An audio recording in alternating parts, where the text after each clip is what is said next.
All right, how's it going? Welcome back to another video for numbers and sets. The last video was the first video in this new section called real numbers. And even though this section is called real numbers, you might remember that we spent the entire last video just constructing number systems that were not the real numbers, kind of as a motivation for why we need real numbers. Right? And if you remember, we started off by axiomatically defining the natural numbers through a set of axioms called Peano's axioms. And then once we had the natural numbers, we used those to construct the integers. And then taking it one step further, we used the integers to construct what are called the rational numbers. Right? And that was kind of the buildup that we had. And you might remember at the very end of the last video, we had a certain equation that we had on the board. And that was the equation q squared equals 2. And if you remember, we spent the last part of the video showing that there is no number q that satisfies this equation if q is required to be a rational number. Right? And that was kind of important, right? Because we know that just from algebra, we could solve for what q needs to be by taking the square root of both sides, right? And then we know that the solution to this equation is q equals either plus the square root of 2 or minus the square root of 2. But it has those two solutions, right? And these seem like these should be numbers, but we clearly showed in the last video that they're not rational numbers. And that was kind of the motivation to say that there must be some additional numbers out there, and that rational numbers are not the entire story when it comes to numbers, right? So that's where we left off, and that's why we said there should be some other numbers which are called real numbers, right? So that ending point, kind of that mini cliffhanger, I want to use that as the starting point to say, well, let's think about this, because if we found an example that gave rise to a set of numbers that are not rational, does that then mean that the real numbers are going to be all of the rational numbers, and then maybe some other ones, maybe some other numbers which satisfy equations just like these? So as a first step, what I'm going to do is I'm going to just rewrite this equation right here by subtracting 2 over to the other side. And when I do that, I just get q squared minus 2 equals 0. And so now we have this equation right here, same thing as up here. But what we can do with this is we can classify this equation in a general sense. Typically, an equation of this form can be called a polynomial equation with integer coefficients. And just to be clear on why we're calling it that, whenever we have a variable raised to some non-negative power, and that ends up equaling 0 on the right-hand side, we can call it a polynomial equation. And then when all of the numbers in front of the different terms are integers, in this case we have 1 times q squared minus 2 times q to the 0, or just 1, then we say that it has integer coefficients. So maybe the real numbers are going to be all of the rational numbers plus all the numbers that satisfy polynomial equations, which are solutions to polynomial equations with integer coefficients. And what I'd recommend doing, what I'd like you to do at least, is to take maybe a couple seconds to pause the video and to think, does that make sense? Does that seem like that checks off the list for every real number that we can think of? Assuming we pause the video. If we have had some time to think about that, hopefully we realize that that's actually not true. The real numbers cannot be defined as the rationals plus the solutions to all of these types of equations. And here's why. The first reason why is I could come up with another polynomial equation with integer coefficients. It's a very convenient example. And that's the equation x squared plus 1 equals 0. And the reason why this, if we were to define the real numbers as solving this type of equation, well, let's try to solve for what x is, right? And hopefully we can see it already, but if not, that's okay. we subtract 1 on both sides, and then we take the square root. And then we get that x needs to be equal to either plus or minus the square root of -1, which is the same thing as plus or minus I, the imaginary unit. So it turns out that there are some polynomial equations with integer coefficients whose solutions are not even real numbers. This is an imaginary number. So there already is a counter example.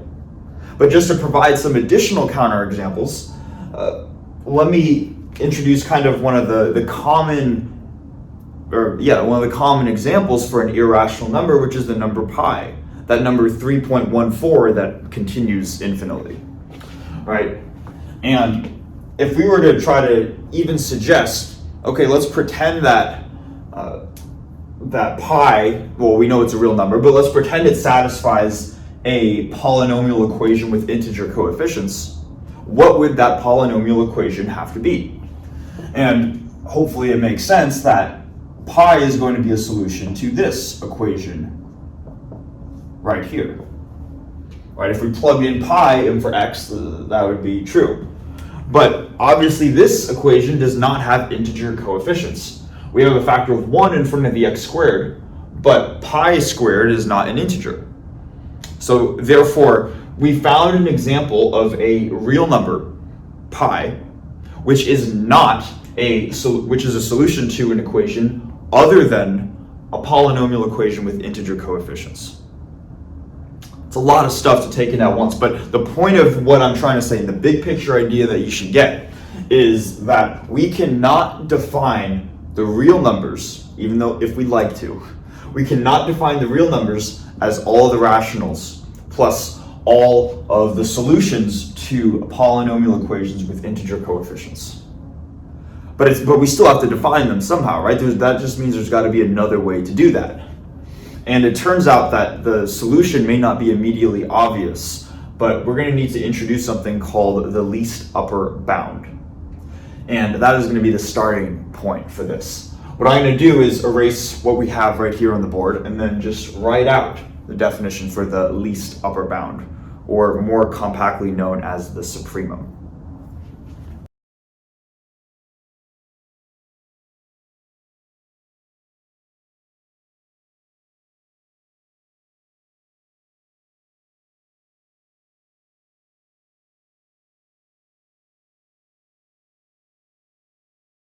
All right, so we have the definition for the least upper bound and the greatest lower bound right here. And these phrases, least upper bound and greatest lower bound, both have compact names in math, where the least upper bound is called the supremum and the greatest lower bound is called the infimum.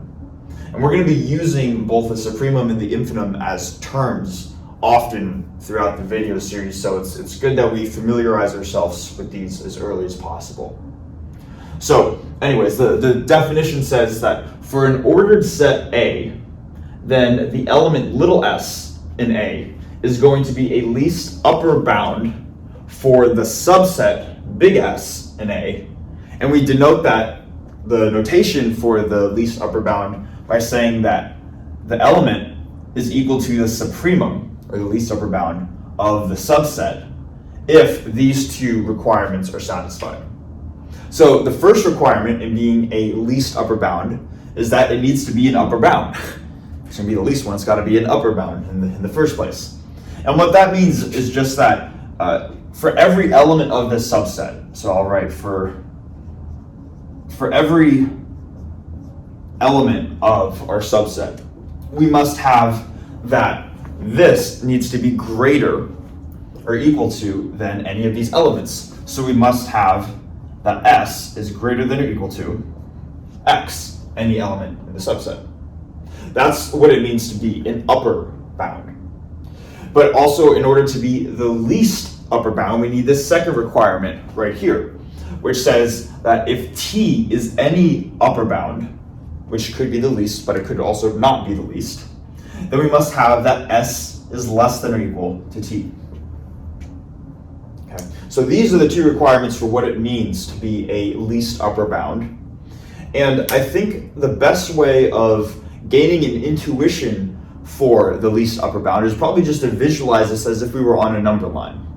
Because then I think it doesn't need to be so abstract with these words and definite mathematical symbols. So let me do this really quickly right here. Let's say that I have a number line for my set A. And I should specify too that A is any ordered set. It doesn't necessarily need to be a set of numbers, but just for our intuition, we can think of this as a number line. And then I also have a subset of A called S. So maybe I'll pick out a region of this number line, maybe starting from here and ending right here. This region is going to be our subset, S. Then the least upper bound is going to be the minimum element, or the smallest element that is greater than or equal to all the elements in here. So maybe what we can do is we can maybe put a circle to say that this element right here is going to be little s, which is the supremum, or the least upper bound of our subset, big S. And just to see how it checks off both of these two requirements right here, the first says that if we have any element of our subset x, then the supremum needs to be greater than or equal to x. And hopefully that makes sense, right? If we had any element in this interval, I'll call it x, maybe right there, we see that s is going to be greater than or equal to that element, regardless of which one we choose. Then for the second requirement, we're going to say that if t is any upper bound, then s is less than or equal to t. So one of the properties of the least upper bound is that the least upper bound does not necessarily need to be in the subset S. All it requires is that it's greater than all the elements in here.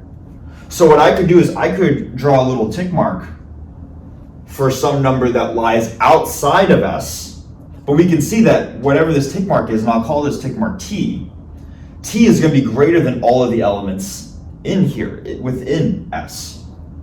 So what we would say is that t is an upper bound of S because it's larger than all of the elements in S.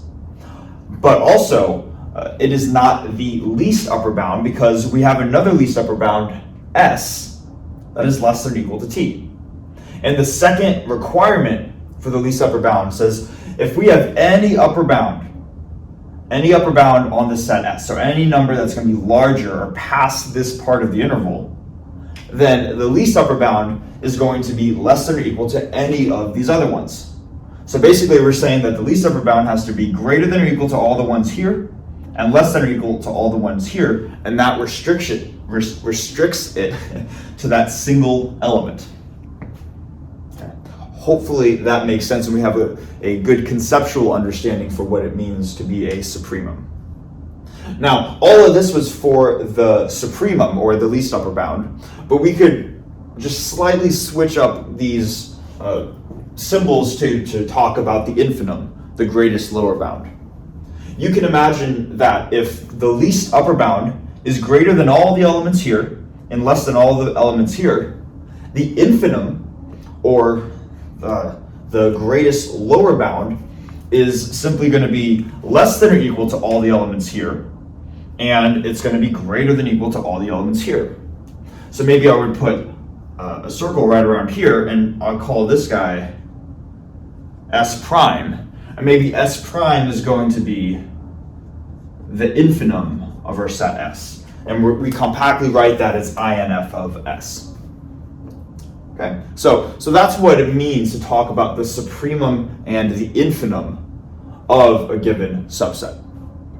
And these are going to be the tools that we need to really start to define the real numbers.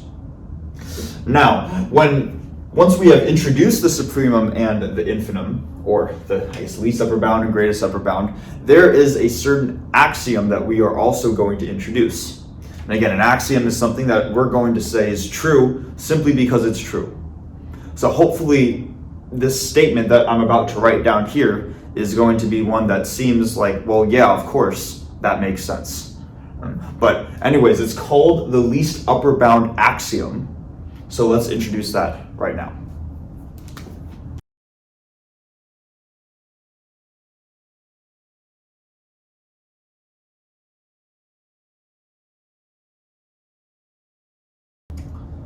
Okay, so this is the least upper bound axiom. And simply it states that every non-empty set of the real numbers that has an upper bound has a least upper bound. Okay, and what might immediately come to our head is the phrase real numbers, because we haven't actually defined what the real numbers are yet, but it seems like we're using them in this axiom. And first, I would say that's a great point, but just hang with me for just a second, because we're going to define the real numbers immediately after this. And we're going to see that part of the definition of the real numbers just requires that this axiom is true. But I want to introduce the axiom first, because I want to, maybe I'll come over here. I want to just gain an intuition for what it is and why hopefully it's intuitive. Basically, you can imagine that if we have a set of numbers, and that set of numbers, and we should think of it as S, and that set of numbers has an upper bound, meaning any number over here on the number line that is larger than any of the guys in S, then if it has an upper bound, it has a least upper bound.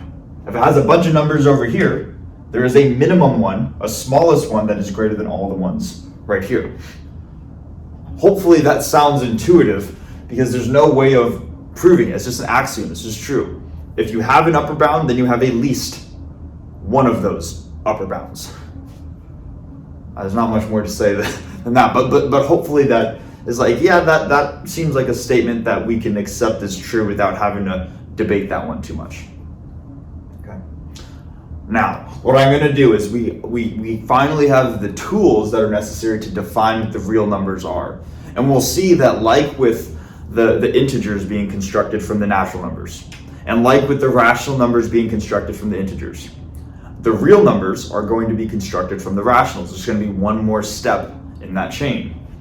And I'm going to just erase probably the top part of the board right here, so we still have this axiom at our disposal, and we're going to write out what the actual definition for the set of real numbers is.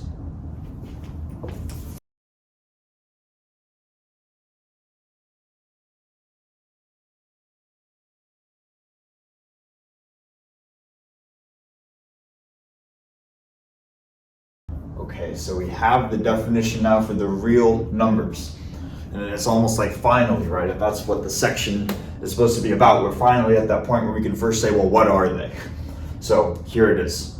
The real numbers, which is written as this block R, is a totally ordered field which contains the rational numbers Q and also satisfies the least upper bound axiom written right here. Okay, so that is the definition. That is officially what the real numbers are. Now, I think what we've done up until this point, and I've kind of been trying to put this off if possible, is to say that we have so far covered the rational numbers, and we just recently talked about this least upper bound axiom. That's what's right here. But I've been trying to put off the totally ordered field part, and it's because there are a lot of requirements for a totally ordered field, and I don't think it does a whole lot for our intuition if we're really worried about details, at least at this point. However, I think it would be incomplete to write out what a totally ordered field is. So what I'm going to do is I'm going to just write out what a totally ordered field is, and then because it's not going to be super useful other than to just be complete with our definition, we're not going to do too much more with the definition beyond just saying, okay, this is what a totally ordered field is. So let's do that now.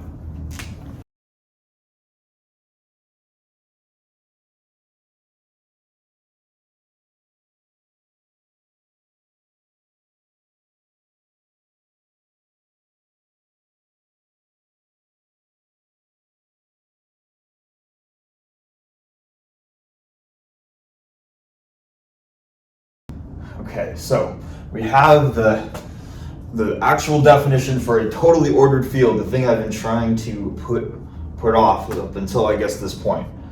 So I guess we'll read it, but I'm not going to do a whole lot more with it for this video series beyond that.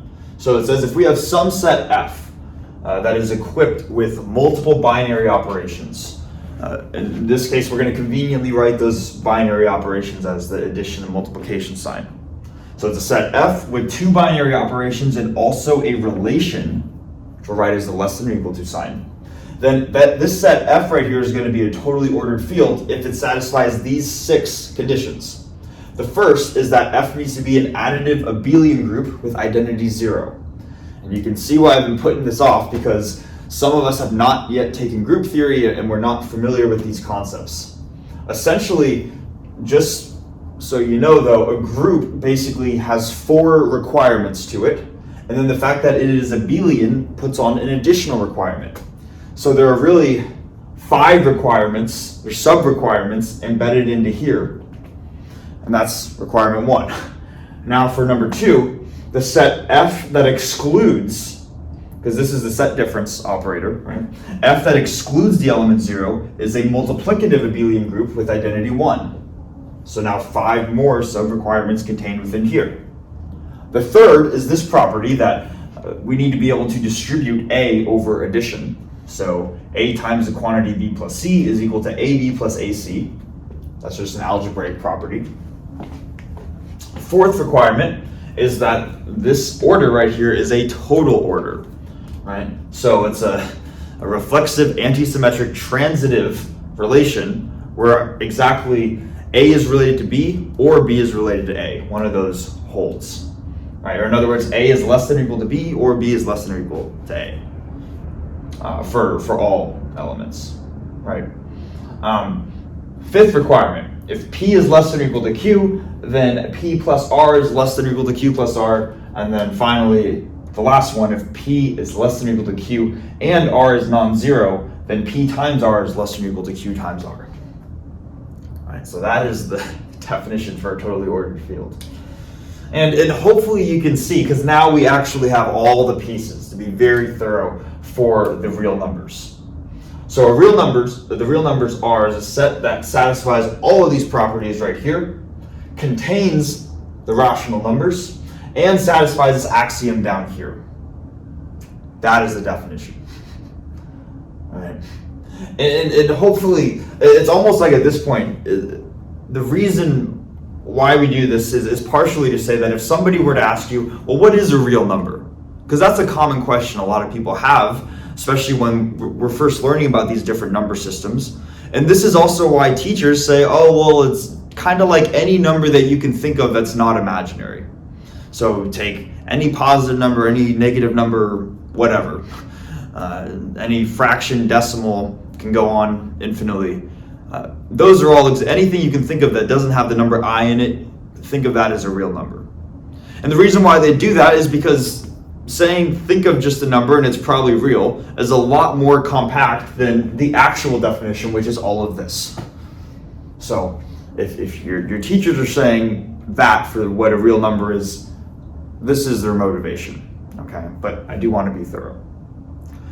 Now, we have finally written out the definition for the real numbers, but if you remember from the previous number systems, in addition to writing out their definition, we showed how they could be constructed, because that is part of doing math rigorously, is actually showing how these types of sets can be constructed.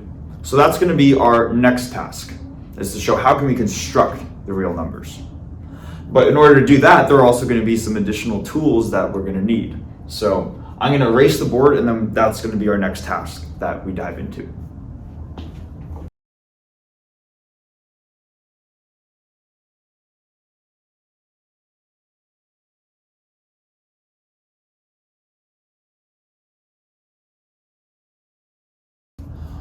All right, so now we want to construct the real numbers, I should say. And before we can actually show what that construction is, we need an additional tool to help us do that. And that tool is called the Dedekind cut. So let's talk about what that is. So a Dedekind cut of the rational numbers Q is just a partition of Q into two subsets that are called L and R. And L and R can be thought of as like the left subset and the right subset.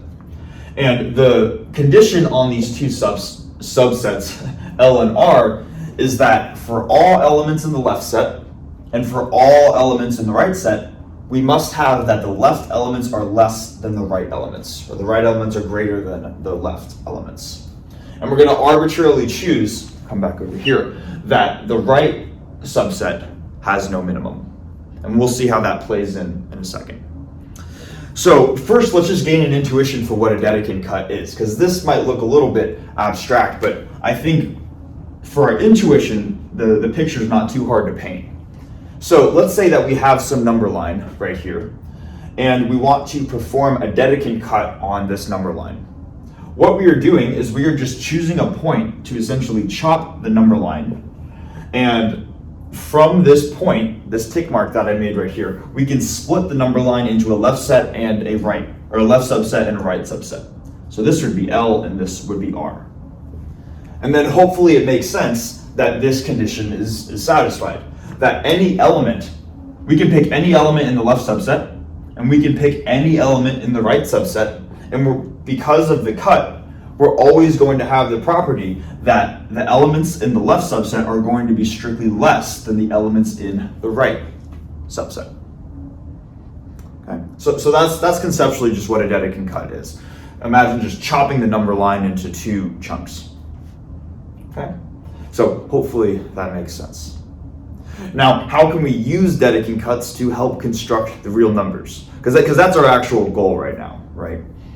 And I want to just remind everybody before we describe how to do that let's think back to specifically the integers and the rationals.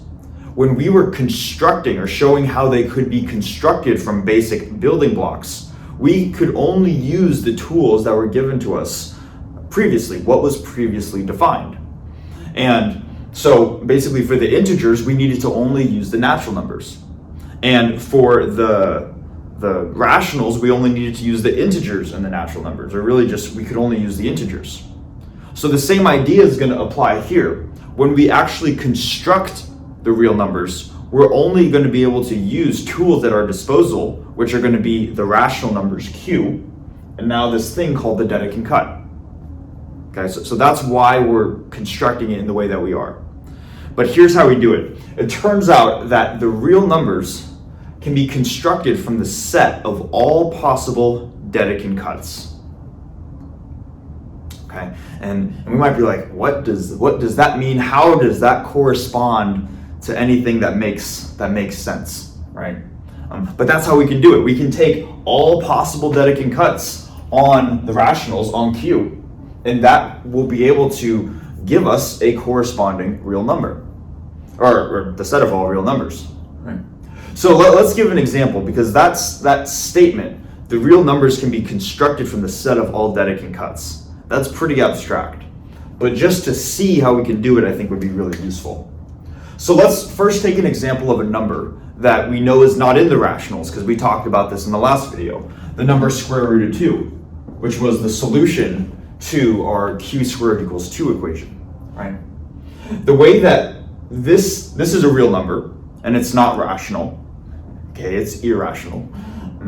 It can be represented by a Dedekind cut, and here's how we can do it. So the Dedekind cut is going to be both the left subset and the right subset.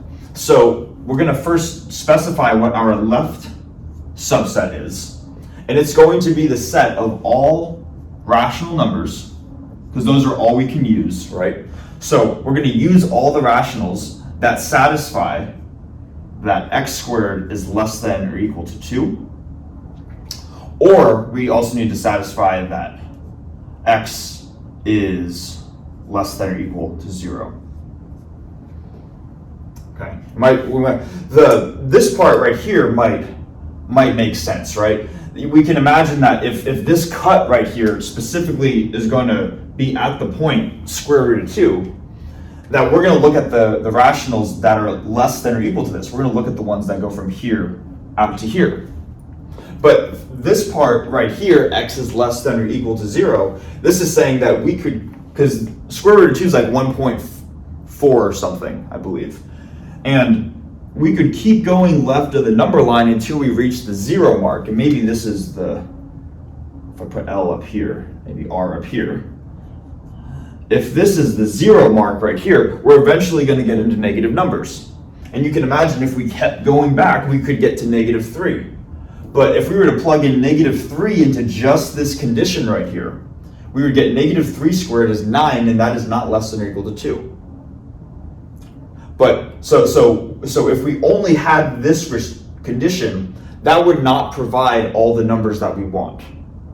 And to make sure that we understand this, we want the left subset to contain all the numbers strictly less than here. So it should contain all the negatives.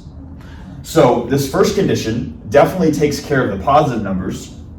And the second condition takes care of all the numbers that are either 0 or negative. So the combination of this condition and this condition produces all the numbers to the left of the square root of 2. And hence this first set that I just wrote out here would be our set L. I'm going to put a comma, and then I'll write down the right subset right here, because now we want to just describe the second subset, the subset of rationals that are all the way going from here all the way out. So the second part in the Dedekind cut would be the set of all rational numbers. And we're going to require now that x squared is strictly greater than 2. And then also, though, we want to not run into the same issue, because imagine, let's do the same thing. Let's plug in -3 into just this condition. If we plugged in -3, we would have -3 squared, which is 9, that's greater than 2. So by this condition alone, that would say that -3 should be in this subset. But -3 is to the left of the 0 line. It shouldn't be strictly greater than here. So we don't want to include those negative numbers. So we want to have this condition, and we also want to have that x is greater than 0. So this is the left subset in our Dedekind cut, and this is the right subset in the Dedekind cut. And this partition can be constructed, and that would correspond to the element in the real numbers square root of 2. Okay? And maybe as a final note, I'll just say this part right here, the fact that r has no minimum, we're choosing that arbitrarily so that these signs can be strictly greater than signs. Whereas we have a less than or equal to sign right here. If we change this to saying that L has no maximum, that would get rid of the bars here and put them right here. Okay? But the idea here, and maybe I should just reiterate this one more time, I'd rather over-explain than under-explain, is that we're showing that any real number can be constructed from the rationals in the Dedekind cuts like this. This is a way to do it. This is a way to build off of what has already been built. That does not mean that this is how we should think of the real numbers. We should not think of a real number as a Dedekind cut of these two things. We should think of the number square root of 2 as the number square root of 2.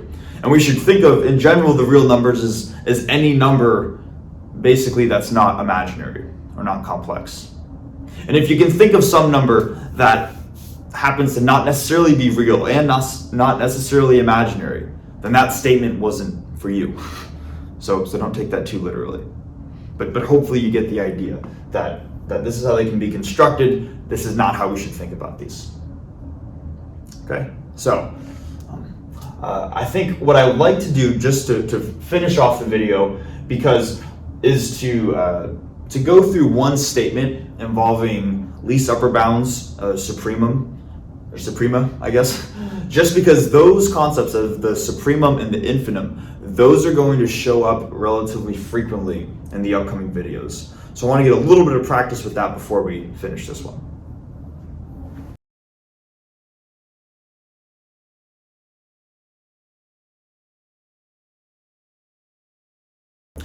Okay, so just an example of working with supremum before we close this video off. So I have two subsets of the real line. The first is going to be S and the second is going to be T. And they look similar, but the only difference is what is enclosing the starting point and the ending point. So maybe we'll just quickly remind ourselves what these are. So if I have 2 copies of the number line, and I have the number 0 and the number 1 right here, and same thing down here, the number 0 and the number 1, then S, being this interval, this is known as a closed interval. So in other words, the interval is going to contain the numbers 0 and 1. So 0 is the starting point and 1 is the ending point. And the way that we would mark that on a number line is to close these circles, or to fill in these circles, and then to kind of highlight what this interval is. So this interval right here would be S, would be S. And then for the interval T, the parentheses are basically saying that we're going to enclose all the numbers in between 0 and 1, but the starting point is not going to be 0 and the ending point is not going to be 1. So rather than including them, we're going to exclude them. And the way that we write that on a number line is the same idea, except rather than shading in the starting point, the ending point, we just leave them as open circles to say they are not included in this interval that we're about to highlight right here. Okay? So this interval is going to be S, and this one is going to be T. Now, from the least upper bound axiom, that again stated that every non-empty subset of the real numbers that has an upper bound also has a least upper bound.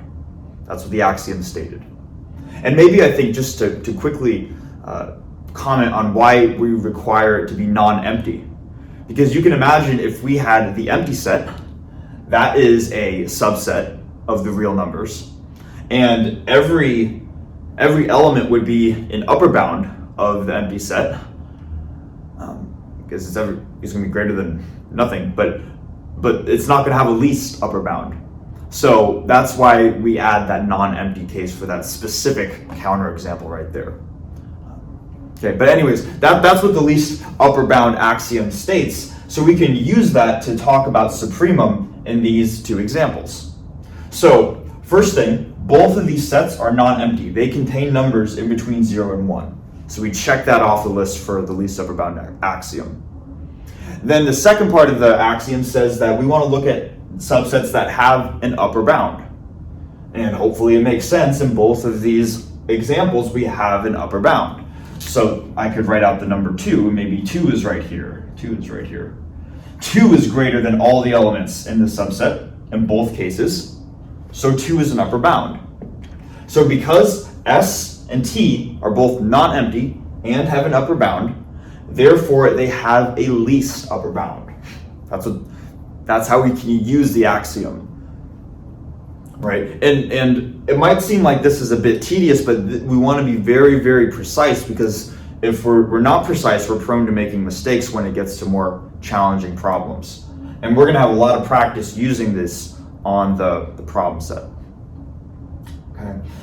But point of this is that both subsets have a least upper bound. And you can probably imagine by just looking at the requirements for a least upper bound that it's going to be the number 1 in both cases. And so this could be interesting. We're saying here that the number 1 is the supremum of S. Because it is greater than all the elements in here and less than, or greater than or equal to all the elements in here and less than or equal to all the elements here. What about down here? Well, the number 1 is still going to be greater than or equal to all the elements here. Turns out it's going to be strictly greater, right? And it's going to be less than or equal to all the elements here. So same conditions are going to apply, that 1 is also the supremum of T. So that tells us that supremum and conversely then infimum are not unique. Different subsets can have the same supremum. But so what's the difference between these two? Because it seems like these are slightly different subsets, but they have the same supremum. And the main distinction, and this is really why I wanted to do this example here, is that in this case, because the number 1 is included in the interval S, the number 1, that would tell us that the supremum of S is an element of S. Whereas in this case, the supremum of T is 1, but 1 is excluded from the subset T. So here, the supremum of T is not an element of T. So this shows us that the supremum may or may not be in the set. It's the subset itself. It doesn't have to be. And here's a clear example in both cases. So when working with supremum going forwards as the least upper bound of a subset, we need to not make the assumption that it has to strictly be in the subset or be out of the subset. It can be either. And that is kind of the property that I want to emphasize. Okay? So hopefully that makes sense. But yeah, we accomplished our goal in kind of a slightly lengthy video, at least I think. But in this video, we first defined the real numbers and then we constructed them. Right? So kind of still going through these building blocks. One of the next things that we're going to be doing is when we start to talk about not just real numbers, but when we start to talk about sequences in series of real numbers, there are going to be some underlying concepts that are going to be absolutely key to proving anything regarding sequences and series. So we're going to be developing those tools in the next video. Okay? And finally getting away from saying what's the definition of this number system and how is it constructed? Definition of this number system, how is it constructed? We are done after the real numbers and we're going to move on to some new stuff. So if you thought these were a little bit abstract or boring, if you thought they were boring, I disagree with you. But if you thought they were abstract, we are going to be moving on to some different material. So yeah, thanks for watching and I will see you in the next video.